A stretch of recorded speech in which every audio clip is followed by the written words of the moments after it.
Hello everyone, আমি অনামিকা চলে এসেছি আরও একটা ভিডিও নিয়ে। আজকে সকালবেলা ঘুম থেকে উঠে নিচে আসতে আসতেই মা বললো একটু কুমড়ো শাক বেছে দিতে, সেটাই বেছে দিচ্ছি। আজকে সকালটা একটু অন্যরকমভাবে শুরু হয়েছে। আমি সকালবেলা আজকে ঘুম থেকে উঠে এখনো পর্যন্ত কিছুই করতে পারিনি। তার কারণ হচ্ছে শাশুড়ি মা রান্না করছেন। তো মাকে আমি সবজি-টবজি সব কেটে দিয়ে এখন দোকানে বসেছি। কারণ মা রান্না করছে। এখন যদি দোকানে কেউ আসে, বারবার রান্নার মাঝখানে উঠে দোকানে আসা সম্ভব হয় না। আর মায়ের শরীরটা ভালোও থাকে না। তাও রোজ জোর করে সকালে রান্নাটা মা করে দেয়। সেইজন্য রান্নার সময় যাতে আর কোনো রকম প্রবলেম না হয় সেজন্য দোকানে বসেছি। তো মার রান্নাটা হয়ে গেলে তারপরে উপরে যাবো। আর আজকে হচ্ছে আমি টোটালি পুরো উপোস, নির্জলা উপোস। কারণ আজকে ফলহারিণী অমাবস্যা, জ্যৈষ্ঠ মাসের অমাবস্যা। আর আজকে সবথেকে বড় অমাবস্যা আর বটসাবিত্রীর ব্রত। বটসাবিত্রীর ব্রতটা কি সেটা আমি তোমাদেরকে বলবো এর পরবর্তী ভিডিওতেই বলছি যে বটসাবিত্রীর ব্রতটা কি। তো এটা করবো বলে আজকে আমি নির্জলা উপোস, সন্ধ্যা থেকে আমি নিজের ঘরে একটুখানি পুজো করবো। তো সবটাই তোমাদের সাথে শেয়ার করবো, তোমরা পুরো ভিডিওটা দেখতে থাকো। তোমাদেরকে সবার আগে বলে দিই যে এই ফলহারিণী অমাবস্যা আর বট সাবিত্রী ব্রতটা কি। ফলহারিণী অমাবস্যায় কি করতে হয় সেটা তো সবাই জানো, কিন্তু বট সাবিত্রী ব্রতটা কি সেটা আমি তোমাদের বলি। এটা আসলে কি সেটাও আমি জানতাম না। আমি অনেক দিন আগেই ঠিক যে ফলহারিণী অমাবস্যার দিনে এই ব্রতটা পড়বে আমি জানতাম না। আমি বিয়ের পরপরই দেখেছিলাম আর তখন থেকেই ভেবেছিলাম যে আমি ব্রতটা করব। বট সাবিত্রী ব্রতটা হচ্ছে স্বামীর দীর্ঘায়ু কামনার জন্য সারা দিন তুমি নির্জলা বা ফল খেয়ে উপোস করে তুমি ব্রতটা করতে পারো। আর এই ব্রত করার পর পুজোটা বিকাল থেকে সন্ধ্যা বা সন্ধ্যা থেকে রাত এই সময় করলে সব থেকে ভালো হয়। তো বিয়ের পর প্রথম আমি নিজের মতন করে যতটুকু সামর্থ্য সেই অনুযায়ী আয়োজন করে আমি এই ব্রতটা পালন করেছি পুরো দিন আর রাত নির্জলা উপোস থেকে। আর তার আগের দিন নিরামিষ খাবার খেয়েছিলাম। এই ব্রতটা করার জন্য বিশেষ করে কোনো বড় বট গাছ বা বাড়িতে বট গাছের ডাল এনেও করতে পারো, কিন্তু দুটোর কোনোটাই যদি তোমরা না পাও তাহলে বাড়িতে একটা তুলসী গাছ নিয়ে করতে পারো। আর পুজোর বিধিটা আমি বলে দিই, এই পুজোতে প্রধান ফল হিসেবে সিজনাল ফলগুলো রাখতে হয় আর তার সঙ্গে রাখতে হয় কাঁচা ছোলা।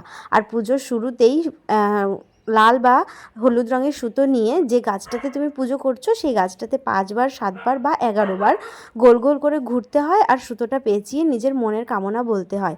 এটুকু হচ্ছে মেইন পার্ট এই পুজোর। আর পুজোর সমস্ত কিছু আয়োজন করা হয়ে গেলে যেমন করে আমরা লক্ষ্মী মায়ের পাঁচালি পড়ি তেমন করে এই বটসাবিত্রীর ব্রতটা আমরা মুখে পাঠ করে তারপরেই পুজোটা সম্পন্ন করি।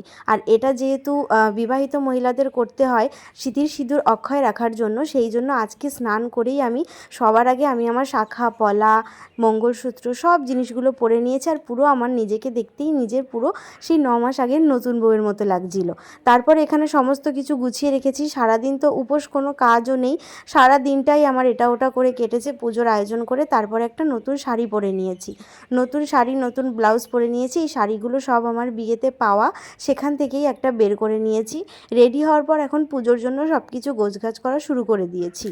এই পুজোর আরও একটা মূল বৈশিষ্ট্য হচ্ছে বিবাহিত মহিলাদের তুমি শাড়ি সিঁদুর এই সমস্ত জিনিস তুমি দান করতে পারো, কিন্তু সেই সমস্ত জিনিস আমি আর দান করিনি।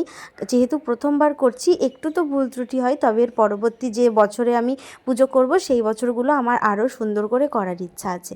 এখানে পুজোর সমস্ত কিছু গোছানোর পর আমি নিয়ম রীতি করে নিচ্ছি।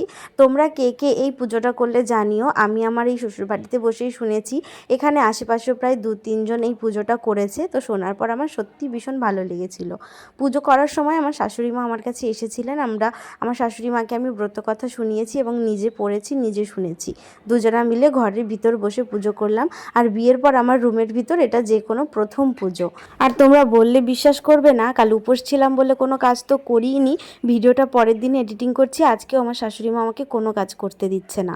আর এখানে আমি এখন নিরামিষ যেহেতু, সেই জন্য মটরের ডাল দিয়ে বড়া করে সেটা দিয়ে নিরামিষভাবে ঝোল করব। বিকালে রীতিমতো আমি শাশুড়ির সঙ্গে ঝগড়া করে রান্নাটা করছি, কারণ মা নিজেই করবে আর দুবেলা মাকে রান্না করতে দিলে মায়ের শরীর আরও খারাপ হবে।